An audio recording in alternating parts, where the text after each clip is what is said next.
Les amis, bienvenue pour le premier épisode après la découverte de cette magnifique map. Donc, alors voilà. Donc là, donc sur la map, vous vous souvenez, on avait déjà eu d'office. Ah, ça enregistre. On avait déjà eu d'office deux champs. Donc un champ qui était en terre nue, qui est le 110, et un champ qui était en herbe, qui est le 111. Là, ce que j'ai fait, c'est que j'ai vendu tous les petits outils dont j'allais pas me servir, type charrue, cultivateur, le petit semoir, les choses comme ça, je vais pas m'en servir. La charrue, je la passe pas, je passe la sous-soleuse, qui fait le même travail que la charrue. Le petit cultivateur il était vraiment petit, le semoir était trop petit, tout ce qui était petit j'ai vendu. J'ai acheté le champ numéro 124 qui était déjà planté en blé. Comme ça, on peut le récolter dès maintenant. Ce qui permettra au mois de septembre de semer du blé dans les deux champs, dans le 110 qui est en terre nue et dans le 124 que je viens d'acheter. Donc là, j'ai commencé à récolter le champ 124. Voilà, donc il fait cette, je vais dézoomer, il fait cette superficie là. Je sais pas si vous le voyez. Voilà, là j'ai déjà fait deux bandes et je suis déjà à 5 tonnes 780 de blé. Alors nous, ce qui nous intéresse là, premièrement, ça va pas être le blé, ça va être surtout la paille. Qui va nous servir à la fabrication de la RTM pour les vaches. Si vous vous souvenez, sur la ferme, il y a déjà un grand bâtiment dédié aux vaches. Donc j'ai acheté ce champ pour pouvoir avoir de la paille. Et avec le champ qui est déjà planté en herbe, on pourra avoir du foin et on pourra faire de l'ensilage. Donc là, j'avais commencé à récolter en faisant des andins pour pouvoir passer avec la presse à balles pour pouvoir faire les ballots de paille. Donc ça, on va le récolter au mois d'août, c'est le dernier délai pour récolter le blé. Le blé, ça se récolte juillet et août. Donc on va le récolter maintenant.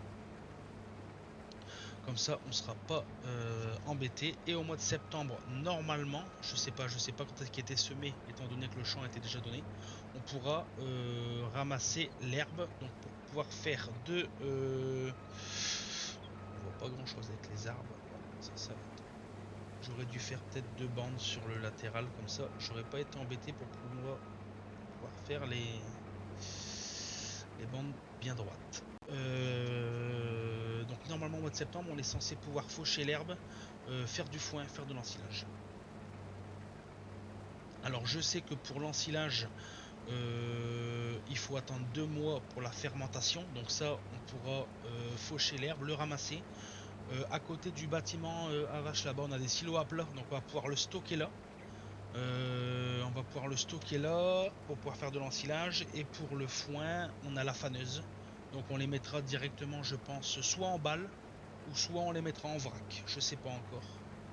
Je sais pas encore. Et par contre sur les bâtiments, alors je sais que moi sur mon ancienne partie j'avais dû acheter une mélangeuse pour fabriquer la ration totale mélangée, mais je sais qu'il y a certains bâtiments où en fait on met en vrac les éléments. Donc on va mettre, il y a un compartiment où on va mettre la paille, il y a un compartiment où on va mettre le foin et un compartiment où on va mettre l'ensilage et la ration va se faire toute seule. Donc là, je sais pas sur ce genre de bâtiment, justement, ça va être la surprise. On va voir si il faut acheter une mélangeuse et faire la ration à part ou si on va pouvoir le faire directement dans le bâtiment. Et pareil, je sais pas non plus si on va voir s'il faut mettre de l'eau ou pas. Je sais qu'il y a certains bâtiments où il faut mettre de l'eau, il y a certains bâtiments où il faut pas en mettre. Ah, on est déjà plein. Ah ouais, on est déjà plein. Ok, allez, on va se mettre ici. Je vais aller chercher le tracteur et la benne pour pouvoir vider la première fois. Alors ici, qu'est-ce qu'on a? Donc j'ai ce tracteur là et la benne était dans le bâtiment, il me semble. Elle est là. Ouais. Hop.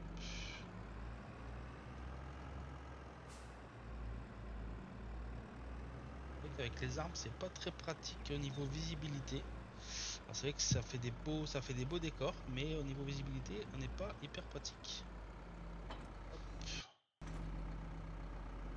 Là c'est pareil, pour manœuvrer, ça va être compliqué aussi, je pense.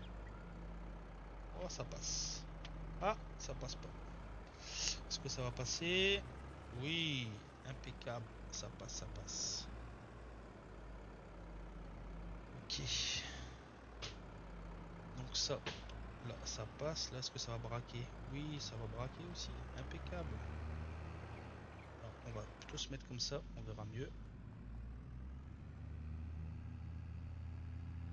Même l'intérieur du Valtra, il est super beau. C'est vrai que sur mes anciennes parties, j'ai jamais acheté de Valtra.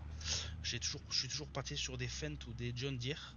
Valtra, j'avais jamais pris. Donc c'est la première fois que je découvre aussi l'intérieur du Valtra. Alors il faut tourner ici. Hop, on va changer la vue pour être sûr de rien accrocher. Hop, ça va, l'entrée est assez large quand même.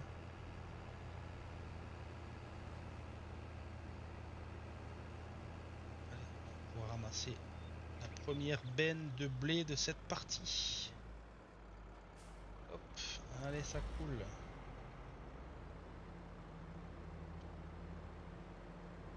Je pense qu'on aurait quand même ramassé une belle quantité de blé.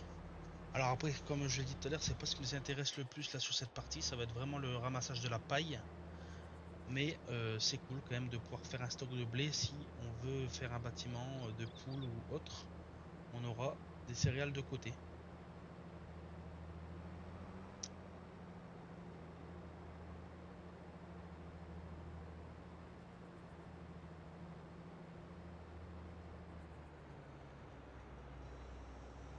Allez.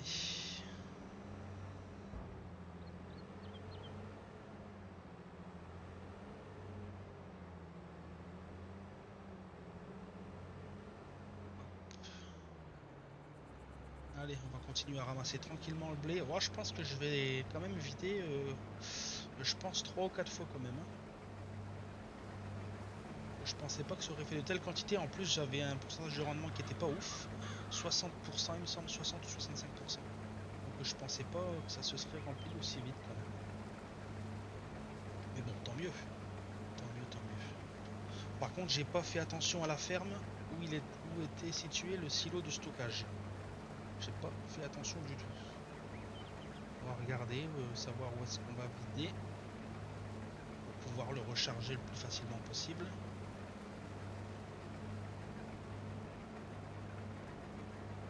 C'est vrai qu'ici j'aurais dû faire 2 bandes dans le sens de la largeur pour pas être embêté à manœuvrer au bout. Je pensais qu'il y avait plus de marge.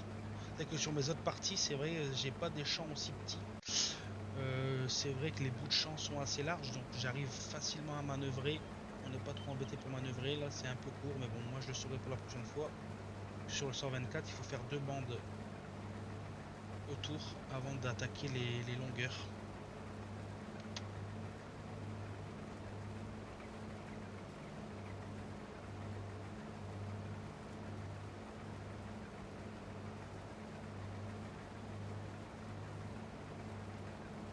Et ce qu'on fera, c'est que quand on achètera les vaches, on prendra directement, alors ça coûtera un poil plus cher, mais on prendra directement les vaches qui sont prêtes à la reproduction, pour avoir de la reproduction le plus vite possible, afin de pouvoir vendre et de dégager des bénéfices le plus vite possible.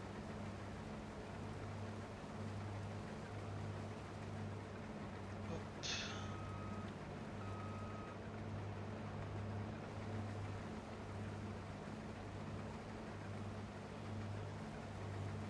Voilà, on est reparti sur les bandes en longueur. Bon, c'est vrai que ce champ il va vite être terminé, je pense, hein. Et ce qui est bien, c'est que j'ai vu qu'on avait d'office déjà une ramasseuse, donc on n'a rien à acheter pour ramasser la paille et le stockage est déjà prévu. Donc ça, c'est bien aussi. C'est bien aussi. Comme ça, on ne sera pas embêté au niveau de ça non plus.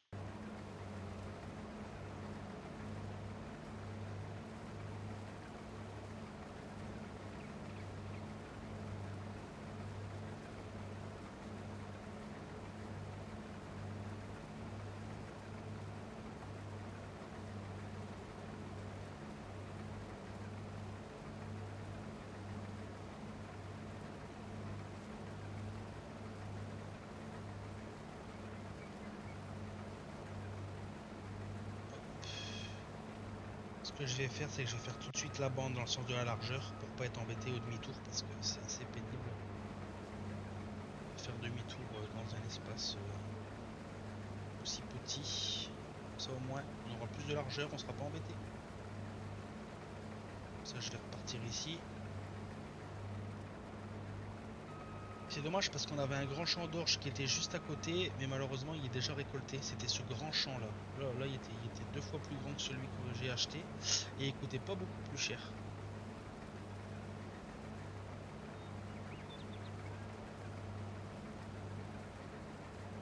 D'ailleurs, dites-moi en commentaire si s'il y a des types d'élevage que vous voulez approfondir sur cette map. C'est vrai que là la ferme elle est donnée pour de la vache et du bœuf. Donc on va pouvoir faire soit pour le lait ou soit pour la viande. Ça c'est bien. Et après je vous dis, dites-moi en commentaire si vous voulez qu'on installe d'autres types d'élevage.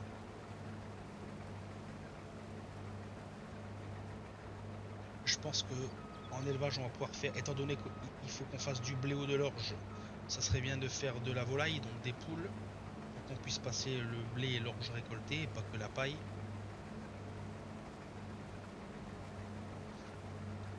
Hop, voilà, comme ça au moins on aura moins de mal à faire demi-tour. De toute façon, le chemin est bientôt terminé, hein. Hop.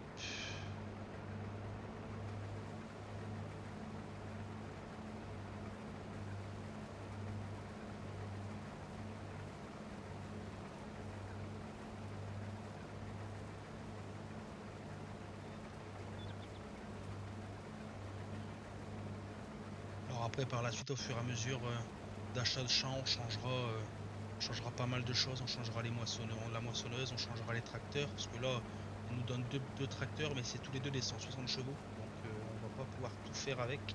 Par exemple rien que tirer la sous-soleuse, il faut qu'on ait au moins 200-250 chevaux minimum. Ça va les tirer avec le petit tracteur mais on va un peu galérer je pense. On va un petit peu galérer. Donc je pense qu'on vendra les tracteurs pour acheter des plus gros pour la suite. Voilà, ça va mieux pour manœuvrer quand on fait deux bandes.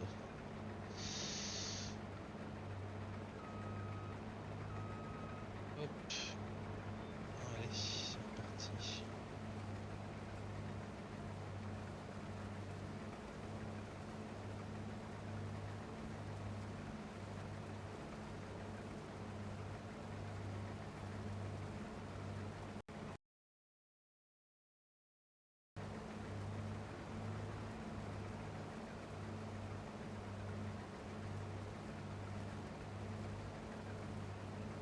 On va juste avoir le temps de finir de récolter ça pour la fin de cet épisode.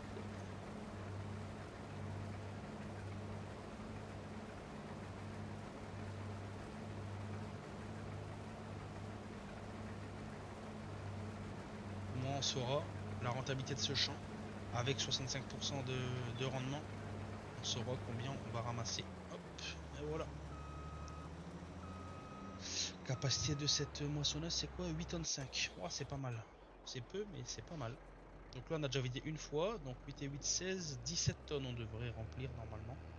Donc si on arrive à faire une vingtaine de tonnes avec ce champ, ça sera déjà pas mal. Ça sera déjà pas mal. Hop.